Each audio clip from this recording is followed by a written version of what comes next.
आपका स्वागत है कॉम्पिटेटिव मस्ती यूट्यूब चैनल पे। आज रेलवे ग्रुप डी के लिए वैसा सेशन लेकर हम उपस्थित हो चुके हैं जो आपके एग्जाम में सीधे टच करेगा और हम आपको एकदम 100% हम जो है आपको 100% जो है विश्वास दिलाते हैं कि इससे क्वेश्चन एकदम 100% बनेगा। आप इसको देखिए और जितना सेशन हो रहा है उसको आप देखते चलिए। हम वादा दिलाते हैं कि अगर आप पूरे पर कमांड करते जाएंगे आपका रिजल्ट पक्का होगा।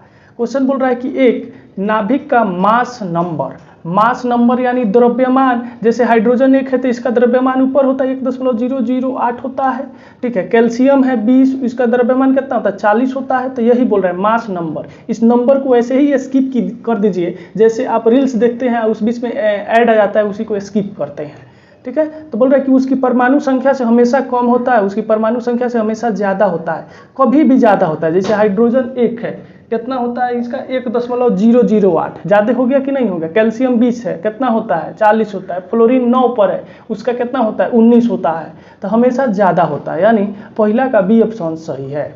इसके बाद बोल रहा है कि प्रकाश का कौन सा रंग जब एक प्रिज्म से के माध्यम से गुजरता है तो सबसे ज़्यादा विचलन होता है। जब प्रिज्म से श्वेत प्रकाश को गुजारते हैं तो इसका जो है प्रकीर्णन कितना बार होता है बउआ, अपवर्तन कितना बार होता है तो 2 बार होता है। कई बार होता है 2 बार होता है, एक बार जब घुसता है तब और दूसरा का जब निकलता है तब। तो सबसे ज़्यादा जो है बोल रहा है कि आपका ये कि विचलन किसका होता है, तब विबग्योर याद रखिएगा, विबग्योर याद रखिएगा। सबसे ऊपर रेड है यानी इसका तरंग दैर्ध्य सबसे ज़्यादा है, रेड का तरंग दैर्ध्य जो है सबसे ज़्यादा होता है और ये सबसे दूर तक जाता है। जबकि वायोलेट जो होता है बैगनी, जिसका तरंग दैर्ध्य सबसे कम होता है, तरंग दैर्ध्य सबसे कम होता है और सबसे ज़्यादा नज़दीक में यही प्रकीर्णित हो जाता है, इसका प्रकाश छितरा जाता है। तो ये बोल रहा है कि सबसे विचलन किसका होगा, तो वायोलेट यानी बैगनी का होगा। ऑप्शन है सफ़ेद, लाल, वायोलेट, हरा। क्या हो जाएगा हम लोग का वायोलेट यानी बैगनी। आगे बोल रहे कि एक ट्रांसफार्मर को ठीक या सही करने के लिए बेहतरीन सामग्री क्या है, स्टेनलेस स्टील, हल्का स्टील, ठोस स्टील, नरम लोहा। तो देखिए ट्रांसफार्मर जो होता है, ट्रांसफार्मर का कोर जो होता है वह आपका नरम लोहा का होता है, नरम लोहा का होता है, नरम लोहा का होता है। उस पर जो बाइंडिंग जो किया जाता है, बाइंडिंग जो किया जाता है वह तांबा का होता है। किसका होता है, तांबा का होता है, तांबा का होता है। लेकिन आजकल क्या है बुआ, सबसे बेहतरीन सामग्री पूछ रहा है कि कोर के लिए यानी ठीक करने के लिए सही क्या है, तो इससे भी ज़्यादा प्रयोग हो रहा है आपका स्टील का प्रयोग हो रहा है। किसका प्रयोग हो रहा है, स्टील का, सिलिकॉन स्टील का प्रयोग हो रहा है, ठीक है। तो ये क्या है, ठोस स्टील है कि नहीं है, यानी तीसरा का सी ऑप्शन सही है। आगे बोल रहा है कि आयोडीन को किसके द्वारा आयोडीन और पोटेशियम क्लोराइड के मिश्रण को अलग किया जाता है। पोटेशियम क्लोराइड KCl, और अगर आयोडीन मिल गया है तो इसको अलग करने के लिए तो देखिए कुछ ऐसे पदार्थ हैं जैसे आपके नेप्थलीन हो गया, नेप्थलीन हो गया, कपूर हो गया, कपूर हो गया, आयोडीन हो गया, आयोडीन हो गया, नौसादर हो गया। ये सब जितना पदार्थ आपका नाम बता रहे हैं ये ठोस में रहता है और इसको जब पृथक करना होगा तो ये द्रव में न बदल के सीधे गैस में बदल जाता है और ये उड़ के सीधे क्या चला जाएगा, दूसरे जगह चला जाएगा। फिर उसको बीकर में रख के फिर आप बना लीजिए, उसको ठोस बना लीजिए। तो यही घटना कहलाता है सब्लिमेशन यानी उधर्वपातन। कौन कहलाता है, उधर्वपातन। ऑप्शन है अवसादन, निस्यंदन, सब्लिमेशन, आसवन। किसका होता है, सब्लिमेशन का होता है। अवसादन जो है जैसे मिट्टी और बालू मिश्रण है तो कुछ जल और बालू मिश्रण है तो कुछ देर रख देंगे तो बालू जो है नीचे जाके जम जाएगा, वही घटना अवसादन होता है। निस्यंदन यानी फिल्ट्रेशन, छान कर जिसको अलग किया जाता है उसी को निस्यंदन कहते हैं। आसवन जो होता है भाप बना के उड़ा दीजिए, उसको अलग अलग कर लीजिए। जैसे पेट्रोलियम जो होता है, पेट्रोलियम जो होता है किसका होता है, प्रभाजी आसवन का होता है। प्रभाजी आसवन से उसे डीजल, पेट्रोल, फिर मोबिल ऐसे करके अलग अलग पदार्थ निकाला जाता है। क्वेश्चन के अनुसार हम लोग का सी ऑप्शन सही है। धातु जो प्रकृति में गैर विषैले होता है, क्रोमियम, सोना, कैडमियम, कोबाल्ट। हम जानते हैं कि सोना का प्रयोग किया जाता है गहना बनाने में और विषैले होगा तो लोग इसका करेगा उपयोग, नहीं करेगा, यानी क्या हो जाएगा हम लोग का सोना हो जाएगा। आगे बोल रहा है कि गैस जो आमतौर पर कोयला के खदान में विस्फोट का कारण बनती है, हाइड्रोजन, कार्बन मोनोऑक्साइड, हवा, मीथेन। कौन होता है बउआ, मीथेन होता है। हालांकि मीथेन का जो प्राकृतिक स्रोत कहाँ है तो धान का खेत। कहाँ पर है बउआ, धान का खेत होता है। और ये मीथेन जो है आजकल बहुत ज़्यादा प्रयोग होता है, इसको कहते हैं नेचुरल गैस कहते हैं। क्या कहते हैं, नेचुरल गैस कहते हैं। जैसे आपको ठंडी के समय में अगर आप जहाँ पे पढ़ रहे हैं वहाँ से घर जाना है तो कंबल को क्या करते हैं, बोरा में उसको कसते हैं। जब नहीं खप होता है तो क्या करते हैं, उसको ठूस ठूस के भर देते हैं, यानी उसको कंप्रेस्ड करके भरते हैं। तो इसी तरह नेचुरल गैस को अगर कंप्रेस्ड करके भरा जाता है तो वह क्या हो जाता है, CNG, कंप्रेस्ड नेचुरल गैस हो जाएगा, और इसका ईंधन के रूप में, वाहन के रूप में आजकल बहुत ज़्यादा प्रयोग हो रहा है। क्वेश्चन के अनुसार क्या हो जाएगा, छठा का डी ऑप्शन सही है। एक परमाणु का रासायनिक व्यवहार निर्भर करता है। एक परमाणु का जैसे रासायनिक व्यवहार, जैसे मान लेते हैं आपका क्या है, लिथियम है, तो ये पहली कक्षा में 2 गो होगा, दूसरी कक्षा में कई गो होगा, 1 गो होगा। तो देखिए जो, और आपका ये है क्या बोलते हैं, कार्बन है, तो कार्बन पहली कक्षा में 2 गो और दूसरी कक्षा में कितना होगा, 4 गो होगा, 4 गो होगा। तो बाहरी कक्षा का जो इलेक्ट्रॉन होता है वही बताता है कि धातु है। जैसे अगर बाहरी कक्षा में अगर आपका 1, 2, 3 गो अगर इलेक्ट्रॉन है तो धातु है, और अगर आपका 4 गो इलेक्ट्रॉन है तो उपधातु है, उपधातु है। और अगर आपका जो है 5, 6, 7 है तो क्या हो जाता है, अधातु है। यानी बाहरी कक्षा में उपस्थित इलेक्ट्रॉन की संख्या का उसका रासायनिक व्यवहार को बताता है। ऑप्शन उसके नाभिक में प्रोटॉन की संख्या पर, नाभिक में न्यूट्रॉन की संख्या पर, नाभिक में इर्द गिर्द परिक्रमा लगाने वाले इलेक्ट्रॉन की संख्या पर। क्या हो जाता है, नाभिक में इर्द गिर्द लगाने वाले इलेक्ट्रॉन की संख्या पर। कोहरे में असरदार उत्तेजन पदार्थ जो आँख को नुकसान पहुंचाता है। कोहरा जो होता है उसमें गैस सबसे ज़्यादा होता है, गैस सबसे ज़्यादा होता है, और जल जो है, जल या ठोस बहुत कम होता है, जल या ठोस बहुत कम होता है। ये किसका उदाहरण है, तो एयरोसॉल का उदाहरण है, एयरोसॉल का उदाहरण है।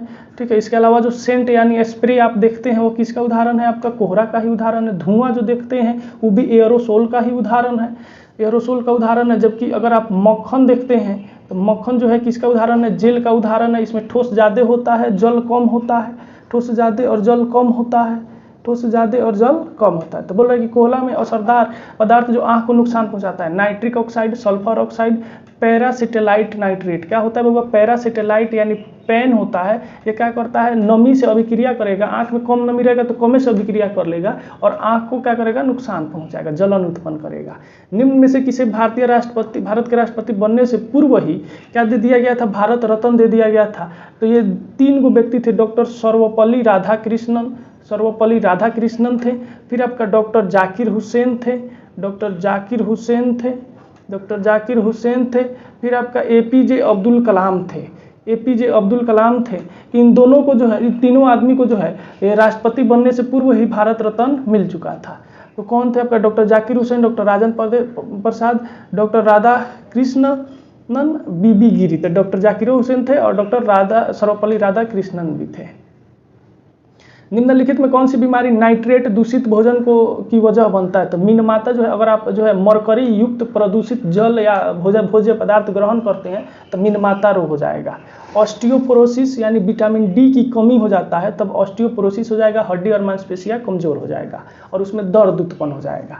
ब्लू बेबी सिंड्रोम जो होता है यह नाइट्रेट की अधिकता के कारण होता है। इसमें जो बेबी होता है माँ के गर्भ के अंदर पलता है, उसका रंग, त्वचा का रंग कैसा हो जाता है, तो ये आपका ब्लू हो जाता है, ब्लू यानी नीला हो जाता है, नाखून भी नीला हो जाता है। एस्बेस्टोसिस क्या है, अगर आप एस्बेस्टस का प्रयोग कर रहे हैं तो उस समय क्या होगा, आपका कौन सा रोग होगा, एस्बेस्टोसिस का रोग हो जाएगा। तो बोल रहा है कि नाइट्रेट, तो ब्लू बेबी सिंड्रोम।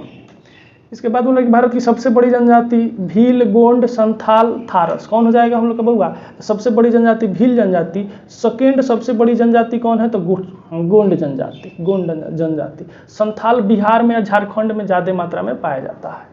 भारत का संवैधानिक नागरिकों को किसके जरिए आर्थिक न्याय का भरोसा मिलता है, तो देखिए कहीं भी जो है आर्थिक न्याय की चर्चा नहीं है, जबकि आपका राज्य का नीति निर्देशक तत्व जिसे आप 35 के ऊपर रखा, 36 से 52 तक में रखा गया है, उसी के तहत क्या किया गया है, राज्य के नीति निर्देशक तत्व सिद्धांत का वर्णन है जो बताता है कि भारत में गरीब और अमीर के बीच के जो अंतर है पैसा का या जमीन का या कुछ भी इकोनॉमिक कंडीशन का, उसी को बराबर किया जाएगा। मौलिक अधिकार, मौलिक कर्तव्य, प्रस्तावना, राज्य के नीति निर्देशक तत्व। 12 का डी ऑप्शन सही है। संविधान का व्याख्या कौन करता है, तो सरकार के कितना अंग होता है, तो सरकार के 3 अंग होता है, 3 अंग होता है। एक होता है विधायिका, दूसरा का होता है कार्यपालिका, तीसरा का होता है न्यायपालिका। तो जो सर्वोच्च न्यायालय होता है न्यायपालिका में आएगा। सर्वोच्च न्यायालय किस में आएगा? न्यायपालिका में आएगा। और यही क्या करता है बउआ? तो यही आपका ये संविधान की व्याख्या करता है। ऑप्शन है विधानमंडल, कार्यकारी, न्यायपालिका, राष्ट्रपति। क्या हो जाएगा? न्यायपालिका, यानी 13 का सी ऑप्शन सही है। ज्ञानपीठ पुरस्कार किस क्षेत्र में दिया जाता है? साहित्य, इतिहास, नाटक, नृत्य। किस क्षेत्र में दिया जाता है बउआ? तो साहित्य क्षेत्र में दिया जाता है। और इसके तहत दी जाने वाली राशि कितना है? तो 11 लाख रुपया है। कितना है बउआ? 11 लाख रुपया है। सबसे पहले किनको दिया गया था? तो मलयालम साहित्यकार को दिया गया था। मलयालम साहित्यकार को दिया गया था। सीसा लेड, सीसा यानी लेड जो है कि का सबसे महत्वपूर्ण अयस्क कौन है? तो आप जानते हैं पीबीएस है, जिसको कहते हैं गैलेना। क्या कहते हैं बउआ? गैलेना कहते हैं। यानी क्वेश्चन के अनुसार ये ऑप्शन सही है। मैग्नेटाइट जो है लोहा का अयस्क है। मैग्नेटाइट जो है लोहा का अयस्क है। आपका पाइरुलूसाइट यानी MnO2 जो है ये किसका अयस्क है? तो मैग्नीज का अयस्क है। सीडेराइट जो है ये भी किसका अयस्क है? तो लोहा का अयस्क है। लोहा का अयस्क है।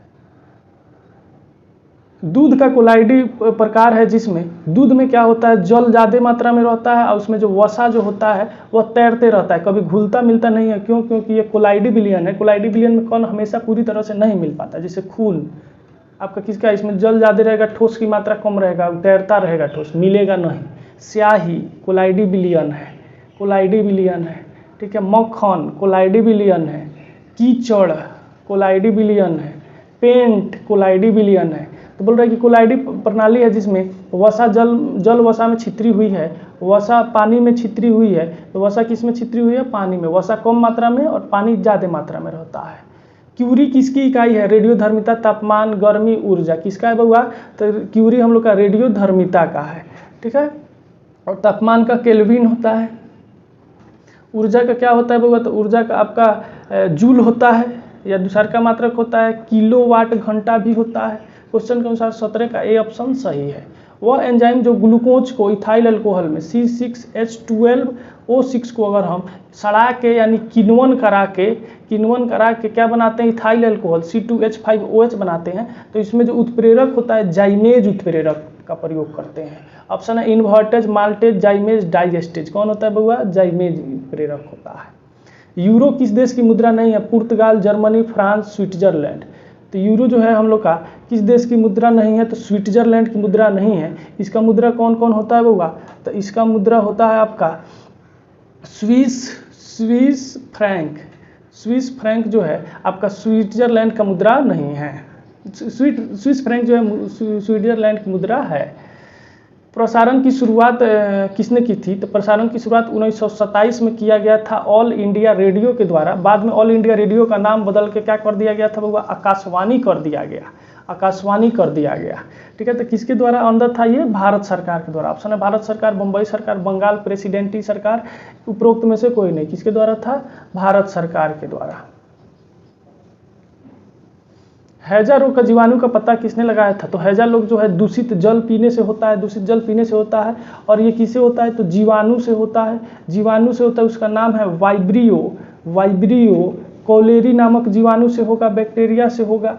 ठीक है। तो इसका पता किसने लगाया था? तो रॉबर्ट कोच, रेने लेकर्स, ड्रेसर, हेंसन। किसने लगाया था? रॉबर्ट कोच ने लगाया था। किसने लगाया था? रॉबर्ट कोच ने। हाइड्रोजन बम किसने विकसित किया था? वर्नर ओन ब्राइमर, जे रॉबर्ट ओपेनहाइमर, आपका एडवर्ड टेलर, सैमुअल कोहेन। कौन लगाया था बउआ? टेलर ने हाइड्रोजन बम का लगाया था, जो नाभिकीय संलयन पे कार्य करता है। यानी दो गो छोटा छोटा नाभिक अगर जुड़ के एक बड़का नाभिक बना ले तो नाभिकीय संलयन कहलाएगा। जबकि आपका परमाणु बम जो होता है वह नाभिकीय विखंडन की प्रोसेस पर कार्य करता है। नाभिकीय विखंडन यानी एक बड़का नाभिक टूट के दो गो या दो से अधिक जो है छोटे छोटे नाभिक का निर्माण करता है। और परमाणु बम का खोज किसने किया था? तो ओपेनहाइमर ने किया था। आगे बोल रहा है कि इब्न बतूता कहाँ से आया था? मोरक्को, पर्सिया, टर्की, मध्य एशिया। कहाँ से आया था बउआ? मोरक्को से आया था। निम्न में से ओवन में क्या प्रयोग किया जाता है? तो ओवन जो है खाना को गर्म करने के लिए एक मशीन होता है। ये दो प्रकार का होता है। एक होता है आपका पारंपरिक ओवन, एक होता है पारंपरिक ओवन। और दूसरा का होता है जो नया वाला ओवन होता है। तो पारंपरिक ओवन में कौन सा प्रयोग करता है, किरण प्रयोग होता है, अवरक्त किरण का प्रयोग होता है, और ये भोजन को गर्म करके गर्म करता है, माने जो ओवन होगा उसी को गर्म करेगा और ओवन क्या करेगा, भोजन को गर्म कर देगा। जबकि नया वाला जो ओवन आता है इसमें माइक्रोवेव किरण का प्रयोग किया जाता है, माइक्रोवेव किरण का प्रयोग किया जाता है। और ये माइक्रोवेव किरण क्या है कि भोजन में उपस्थित जो नमी यानी जल रहता है उसी में कंपन करा के और उसी के तहत जो है भोजन को गर्म करता है। तो बोल रहा है कि एक्सरे किरण, यूवी किरण, माइक्रोवेव्स, रेडियो वेव्स, किसका प्रयोग होता है, माइक्रोवेव्स का।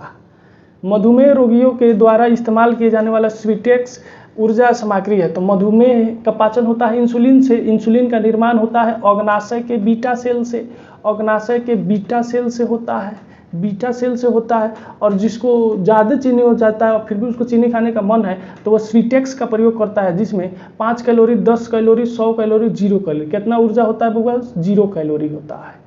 प्रकाश संश्लेषण के दौरान जो है आपका मुक्त ऑक्सीजन होता आता है, तो 6CO2 प्लस 12H2O, यहाँ पे क्लोरोफिल और सूर्य का प्रकाश रहेगा, क्लोरोफिल और सूर्य का प्रकाश रहेगा, तो क्या बनेगा, C6H12O6 बनेगा प्लस 6O2 बनेगा प्लस 6H2O बनेगा।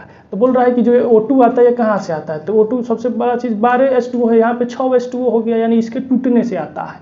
कार्बन डाइऑक्साइड के टूटने से, जल के टूटने से, क्लोरोफिल टूटने से, वातावरण के टूटने से, किससे होता है, तो जल के टूटने से। जैव विविधता के विकास का कारण क्या है, माने अलग अलग जीव जो है एक ही पर्यावरण में रह लेते हैं और इसी को कहते हैं जैव विविधता। इसका विनाश का कारण जीव का विनाश है, पर्यावरण प्रदूषण है, वनों का विनाश है, सभी है, उपरोक्त सभी। ओजोन परत निहित होती है क्षोभ मंडल में। बात किया जाए क्षोभ मंडल का, तो क्षोभ मंडल में हम लोग रहते हैं, वर्षा होना ये सब किस में होता है, क्षोभे मंडल में होता है। मध्य मंडल बीच वाला मंडल होता है। समताप मंडल जो होता है इसी में क्या होता है बउआ, तो वायुयान को उड़ने के लिए एकदम उपयुक्त जगह कहाँ पे है, तो आपका समताप मंडल में, ठीक है। और यहीं पे होता है ओजोन होता है जो पराबैंगनी किरण को जो है पृथ्वी पर आने से रोकता है। हालांकि पराबैंगनी किरण से कौन सा कैंसर होता है, तो त्वचा कैंसर होता है। आयन मंडल के कारण ही हम नेट चला पाते हैं, चाहे फोन पर किसी से बात कर पाते हैं। क्वेश्चन के अनुसार बोल रहे कि ओजोन परत कहाँ पे निहित है, तो समताप मंडल में।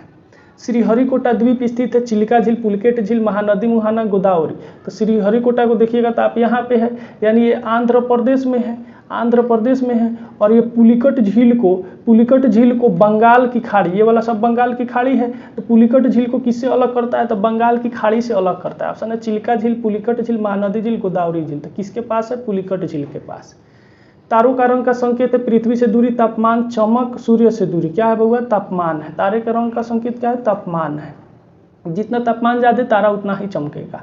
निम्न में से किस में कोबाल्ट होता है, तो विटामिन B1 से बेरी रोग हो जाता है, बेरी रोग हो जाता है। और इसका रासायनिक नाम क्या होता है, तो थाइमीन होता है। विटामिन बी जो होता है ये राइबोफ्लेविन इसका रासायनिक नाम होता है। और बीमारी कौन होता है, चिलोसिस नामक बीमारी हो जाता है।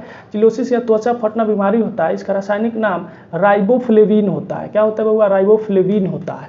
जबकि बात की जाए विटामिन B6 का, तो इसका जो है इसे कौन सा रोग हो जाता है, तो एनीमिया रोग हो जाता है, यानी चमड़ी रोग हो जाएगा। और इसका रासायनिक नाम क्या है, तो पायरिडॉक्सिन है। जबकि विटामिन B12 जो होता है इसका आपका इस रोग कौन होता है, तो एनीमिया होता है। एनीमिया या आपका पांडु रोग हो जाएगा। और ये किस विटामिन, इसका रासायनिक नाम क्या है, तो साइनोकोबाल्मिन है। कौन है बउआ, साइनोकोबाल्मिन है। तो बोल रहा है कि कोबाल्ट किस में होता है, तो विटामिन B12 में। कोबाल्ट किस में होता है, विटामिन B12 में। कोबाल्ट किससे रक्षा करता है, तो कैंसर का पता लगाने का, उसका इलाज करने का एक समस्थानिक होता है। आर्सेनिक का कहाँ पे प्रयोग होता है, तो आपका ट्यूमर की जांच करने में होता है। फिर बोल रहा है कि निम्न में से किस हार्मोन को उड़ो या लड़ो हार्मोन के नाम से जाना जाता है, तो उड़ो या लड़ो हार्मोन में क्या होता है कि ये हृदय की स्पंदन यानी हार्ट बीट को बढ़ा देता है, जिससे शरीर को अचानक ज़्यादा मात्रा में ऊर्जा मिलता है और हम विपरीत परिस्थिति में, जैसे आगे सांप आ गया तो कूदने में, भागने में सक्षम हो पाते हैं, ठीक है। तो यह कौन सा हार्मोन है बउआ, तो एड्रेनलिन हार्मोन है। कौन हार्मोन है बउआ, एड्रेनलिन हार्मोन है। ऑप्शन है insulin, adrenaline, oestrogen, oxytocin. Adrenaline hormone को उड़ो या लड़ो हार्मोन कहते हैं, यानी 31 का बी ऑप्शन सही है। हम आशा करते हैं कि ये सेशन आपके लिए काफ़ी महत्वपूर्ण रहा होगा। हम फिर उपस्थित होते हैं नया सेशन लेकर, तब तक के लिए बने रहिए आप कॉम्पिटिटिव मस्ती यूट्यूब चैनल पर।